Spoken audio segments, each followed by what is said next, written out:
Hey guys, Vishwesh here. चलिए देखते हैं कल मार्केट कैसे मूव कर सकता है और कौन से ऐसे स्टॉक्स है जो हम ट्रेड कर सकते हैं। सबसे पहले बैंक निफ्टी से शुरू करते हैं क्योंकि बैंक निफ्टी की कल वीकली एक्सपायरी है। तो जैसा कि मैंने कल के सेशन में कहा था, एग्जैक्टली मैंने ये लेवल मार्क किया था कि 48,250 48,300 के आसपास रेजिस्टेंस होगा। तो अगर आप इंट्राडे चार्ट अगर आज का देखते हो तो आपको ये समझ आएगा कि आज हम ओपन हुए, ओपन होने के बाद में हमने सेलिंग देखी और उसके बाद में throughout the day we have not done anything, we were just stalling in this range. तो मेरे हिसाब से ये रेंज में है और ये रेंज में रहेगा। इस रेंज का जो अपर एंड है वो 48,000 है और लोअर एंड है वो 47,800 के आसपास है। अब बैंक निफ्टी जब इस रेंज में रहेगा तो मेरे हिसाब से ऑप्शंस का डेटा देखना ज़्यादा लॉजिकल बनता है यहाँ पे। तो हम ऑप्शन से शुरू करते हैं और ऑप्शन में सबसे पहले ये समझते हैं कि बैंक निफ्टी के 48,000 के 24 अप्रैल के कॉल ऑप्शन में 40 लाख शेयर है और उसके ऊपर आप जाते हो तो 48,500। तो मेरे हिसाब से 48,000 के कॉल ऑप्शन में 40 लाख शेयर्स है और यहाँ पे ही 29 लाख शेयर्स है पुट में।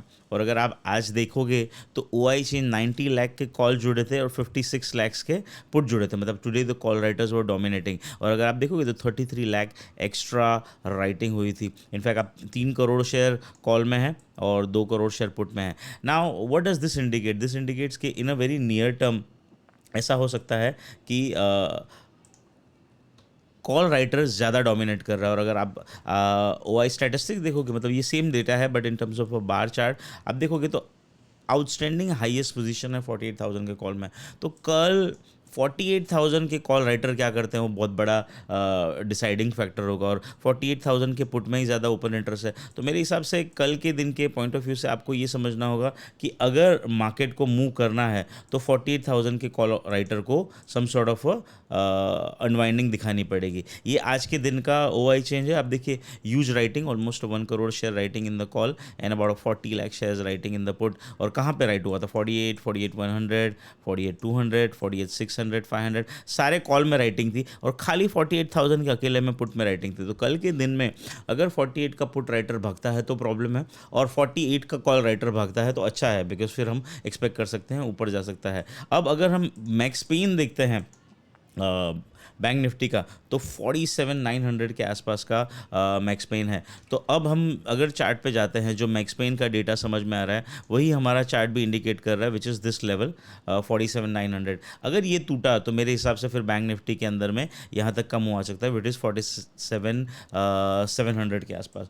तो एक रेंज बाउंड एक्सपायरी की उम्मीद करता हूँ। अगर 48,000 का कॉल राइटर अनवाइंड करता है तो मेरे हिसाब से 48,300, मुझे लगता नहीं है कि वो 48,300 के ऊपर जाना चाहिए। अगर उसके ऊपर जाए तो ही बड़ा मुंह आएगा। तो 48,300 on upside, 47,900 on the down side. Any trigger would come only if the 48,000 का कॉल राइटर अनवाइंड करता है। तो ट्रेडिंग प्लान क्या होना चाहिए? मुझे लगता है कि सपोर्ट के नज़दीक लेने की कोशिश करनी चाहिए, लेकिन अगर 47,900 टूट जाए तो मेरे हिसाब से आपको बहुत ज़्यादा कोशिश नहीं करनी चाहिए। बहुत डायरेक्शनल में मूव एक्सपेक्ट नहीं कर रहा हूँ। अब बात करते हैं निफ्टी की।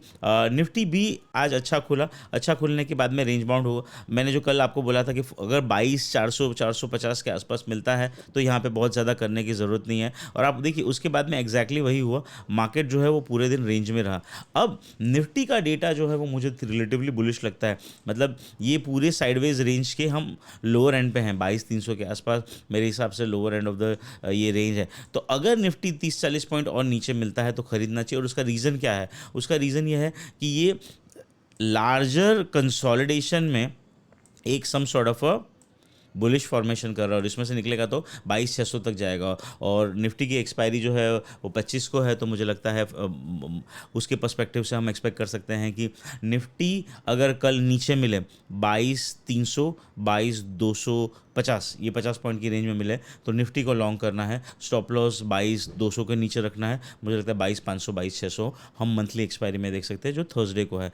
मैं आज मुंबई में नहीं हूँ, मैं आउट ऑफ स्टेशन हूँ due to some family emergency, इसलिए मैं प्रॉपर वीडियो रिकॉर्ड नहीं कर पा रहा हूँ, इसलिए मैं खाली अपना स्क्रीन रिकॉर्ड करके आपके साथ शेयर कर रहा हूँ। अब बात करते हैं कौन सा ऐसा स्टॉक जो मैं ट्रेड कर सकता हूँ। आज मैंने ग्रासिम में ट्रेड लिया था एंड आई थिंक ये हमारे ऐप पे भी मैंने शेयर किया था, बड़ा ब्यूटीफुल फॉर्मेशन। मैंने इसका ग्रासिम का 2300 का कॉल ऑप्शन लिया था and it worked out really nice. अब कल के दिन में मैं जो एक ट्रेड लेना चाहूँगा वो है SBI कार्ड। पोजिशनल पर्सपेक्टिव से मुझे SBI कार्ड में वीकली में बहुत बड़ा जो डिक्लाइन है वो ख़त्म हो गया है, और ये जो पूरा डिक्लाइन था ये ख़त्म होने के बाद में ये पहला राइज, ये दूसरा फॉल, और अब तीसरे में 820 तक का मेरा एक्सपेक्टेशन है यहाँ पे। तो कल चले तो मुझे पता नहीं है, लेकिन इन अ वेरी शॉर्टर टर्म मुझे लगता है कि SBI कार्ड में 737 के स्टॉप लॉस से आप लॉन्ग रह सकते हो। 770 800 शुड बी योर टारगेट।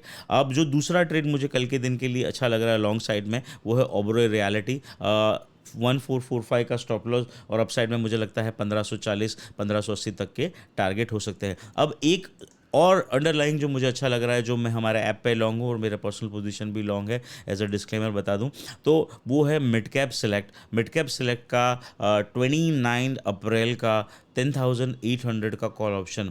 मेरे हिसाब से 10,800 का कॉल ऑप्शन का मैं चार्ट दिखाने की कोशिश करता हूँ। ये है, ये 10,800 का कॉल ऑप्शन है, करीबन 86 के आसपास क्लोज आया है।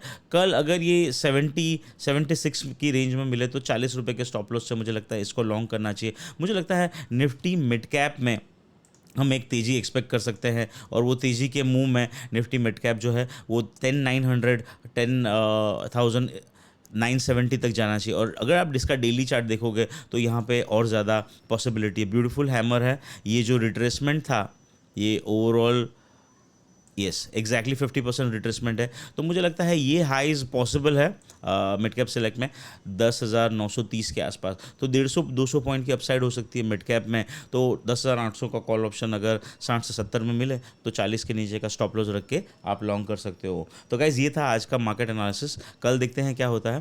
Thank you so much and have a great day, bye bye.